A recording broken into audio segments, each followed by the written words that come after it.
이 새벽 우리에게 주신 하나님 말씀은 마가복음 15장 1절에서 15절까지의 말씀입니다.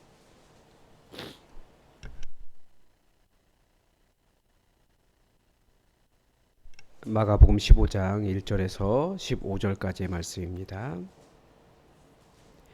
우리 하나님의 말씀을 다 함께 받들어 읽겠습니다. 새벽에 대제사장들이 즉시 장로들과 서기관들 곧 온 공회와 더불어 의논하고 예수를 결박하여 끌고 가서 빌라도에게 넘겨주니 빌라도가 묻되 내가 유대인의 왕이냐? 예수께서 대답하여 이르시되 내 말이 옳도다 하시매 대제사장들이 여러 가지로 고발하는지라. 빌라도가 또 물어 이르되 아무 대답도 없느냐? 그들이 얼마나 많은 것으로 너를 고발하는가 보라 하되 예수께서 다시 아무 말씀도 대답하지 아니하시니 빌라도가 놀랍게 여기더라. 명절이 되면 백성들이 요구하는 대로 죄수 한 사람을 놓아주는 전례가 있더니 밀란을 꾸미고 그 밀란 중에 살인하고 체포된 자 중에 바라바라 하는 자가 있는지라. 무리가 나아가서 전례대로 하여 주기를 요구한대 빌라도가 대답하여 이르되 너희는 내가 유대인의 왕을 너희에게 놓아 주기를 원하느냐 하니 이는 그 대제사장들이 시기로 예수를 넘겨준 줄 알미러라. 그러나 대제사장들이 무리를 충동하여 도리어 바라바를 놓아달라 하게 하니 빌라도가 또 대답하여 이르되 그러면 너희가 유대인의 왕이라 하는 일을 내가 어떻게 하랴. 그들이 다시 소리 지르되 그를 십자가에 못 박게 하소서. 빌라도가 이르되 어찌미냐 무슨 악한 일을 하였느냐 하니 더욱 소리 지르되 십자가에 못 박게 하소서 하는지라. 빌라도가 무리에게 만족을 주고자 하여 바라바는 놓아주고 예수는 채찍질하고 십자가에 못 박히게 넘겨주니라. 아멘. 어제 말씀을 통해서 예수님의 재판이 얼마나 불법적이었는가를 보았습니다.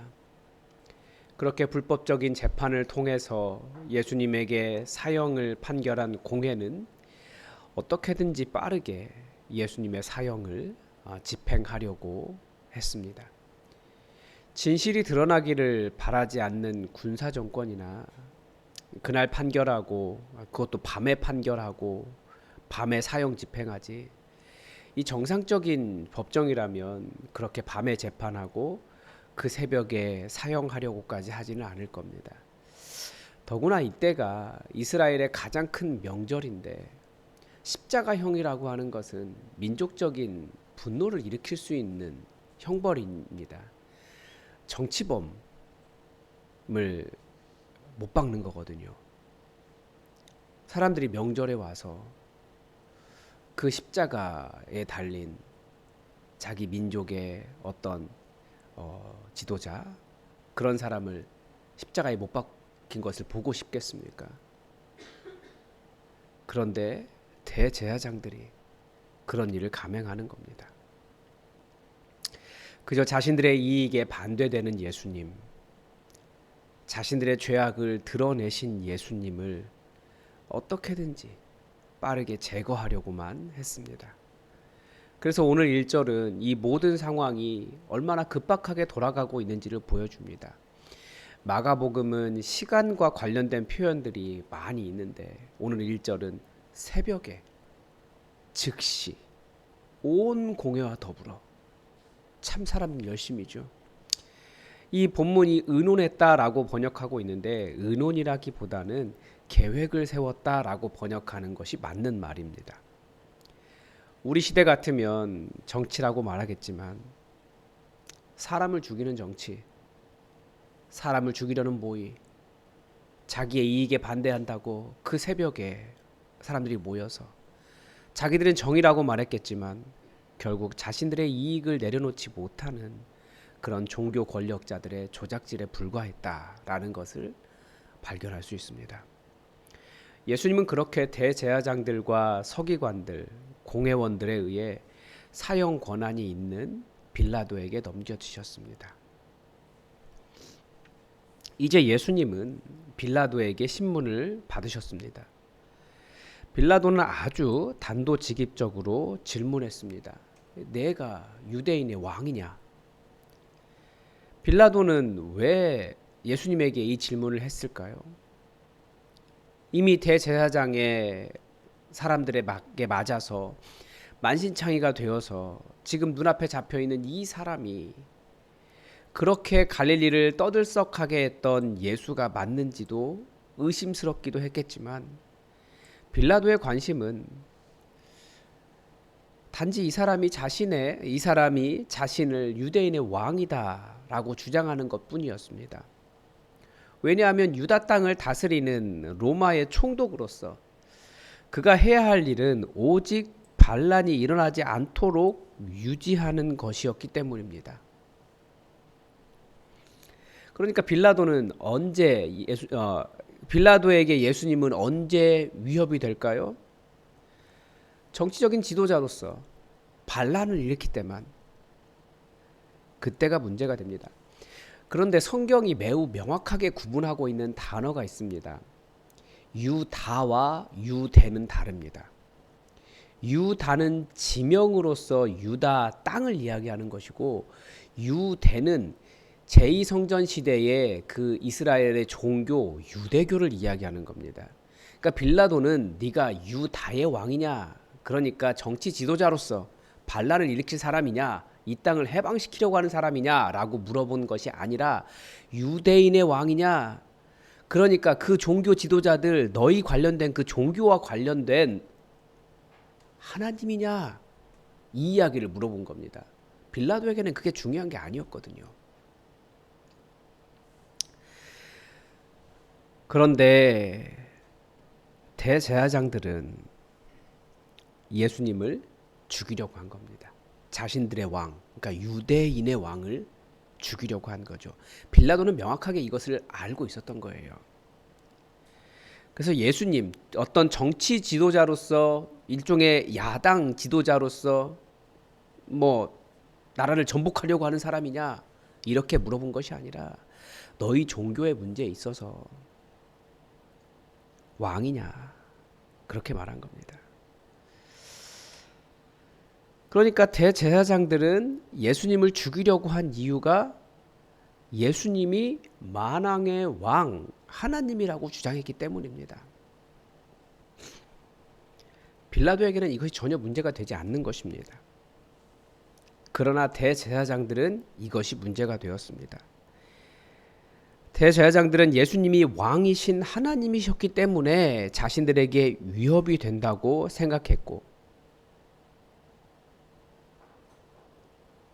그래서 빌라도는 예수님을 죽이는데 주저했고, 대제사장들은, 서기관들은, 공회는 예수님을 죽이는데 서슴이 없었다라는 겁니다.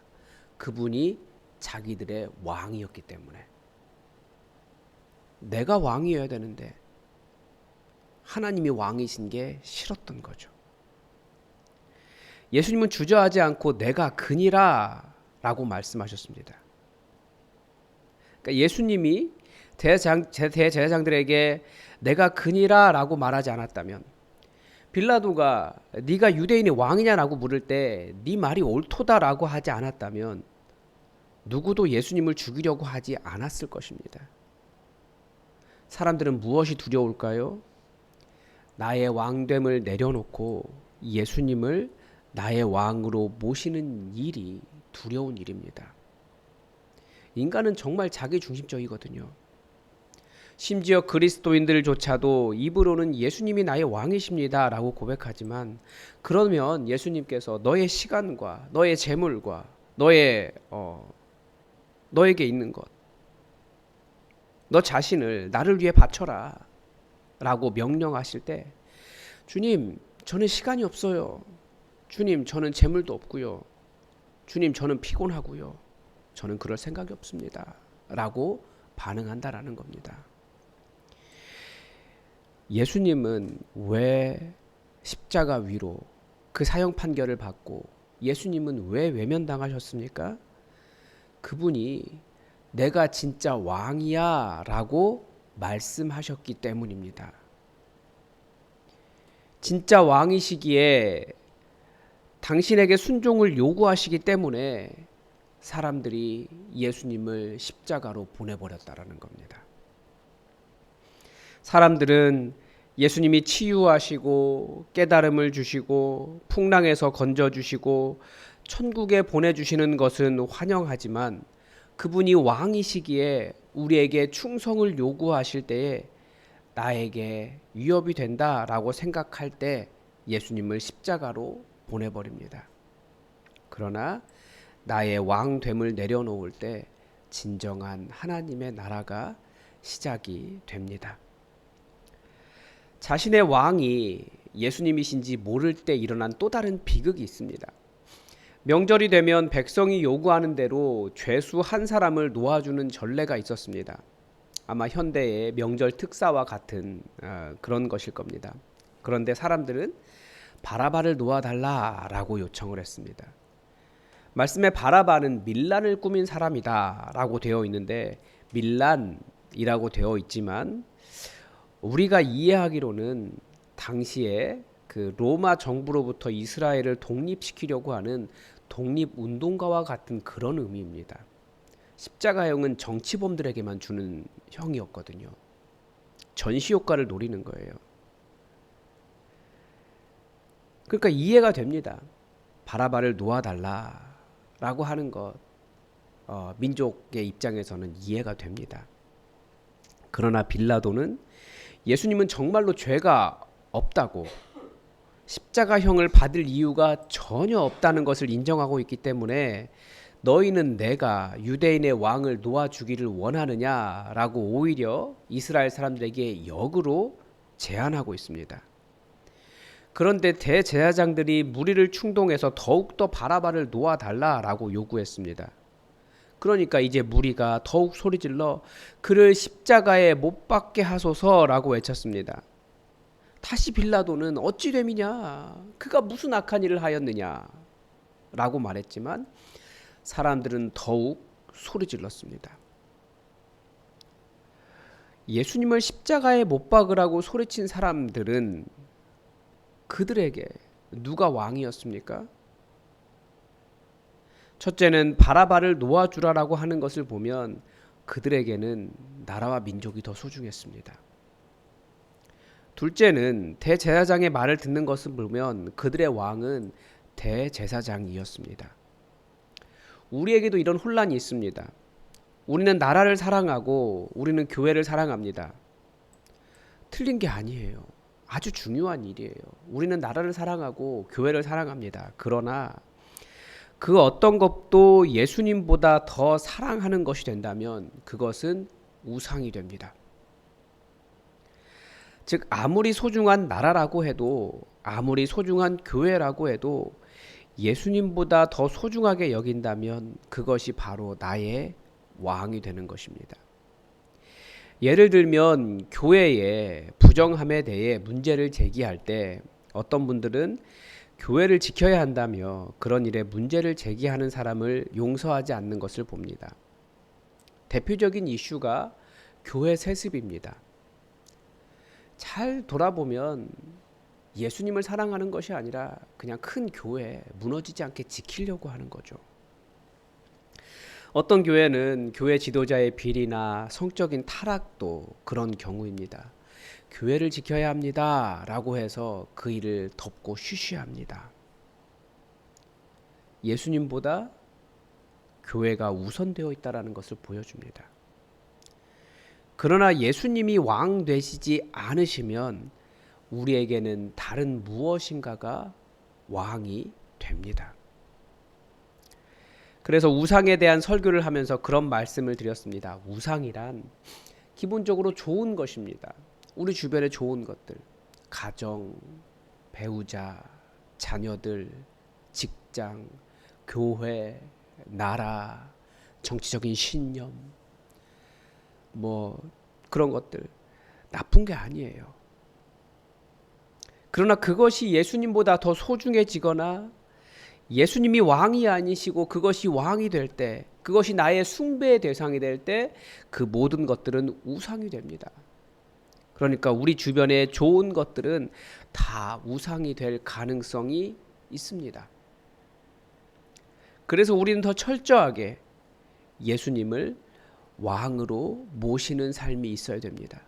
그렇지 않으면 우리도 부지불식간에 좋은 것 선택한다며 예수님을 십자가에 못 박게 하는 그런 우를 범할 수 있다라는 거죠. 여러분, 여러분의 왕은 누구이십니까? 아니면 여러분의 왕은 무엇입니까? 가장 크게 나 자신이 왕이에요. 혹은 나를 먹고 살게 하는 직장이 왕이 될 때가 있습니다. 재물이 왕일 수도 있고요. 나의 시간일 수도 있고요. 지금 이 치열한 선거 국면에서는 자신의 정치적인 신념이 왕이 될 수 있습니다. 그러나 우리의 왕은 오직 예수 그리스도이십니다. 더 철저하게 나를 내려놓고 예수님을 왕으로 모시는 이 오늘 하루가 되기를 바랍니다. 오늘도 하나님의 뜻이 우리에게 이루어지기를 주기도문으로 기도하겠습니다. 하늘에 계신 우리 아버지, 아버지의 이름을 거룩하게 하시며 아버지의 나라가 오게 하시며 아버지의 뜻이 하늘에서와 같이 땅에서도 이루어지게 하소서. 오늘 우리에게 일용할 양식을 주시고 우리가 우리에게 잘못한 사람을 용서하여 준 것 같이 우리 죄를 용서하여 주시고 우리를 시험에 빠지지 않게 하시고 악에서 구하소서. 나라와 권능과 영광이 영원히 아버지의 것입니다. 아멘. 여러분, 우리 함께 기도합시다. 나의 왕 오직 예수님 되게 해달라고 기도합시다. 나의 삶 오직 왕 되신 예수님을 위해 살게 해달라고 기도합시다. 우리 교회가 오직 왕 되신 예수님을 따라가게 해달라고 기도합시다. 이 나라가 진정한 왕이신 예수님께 돌아올 수 있도록 우리 기도합시다. 다 함께 기도하겠습니다.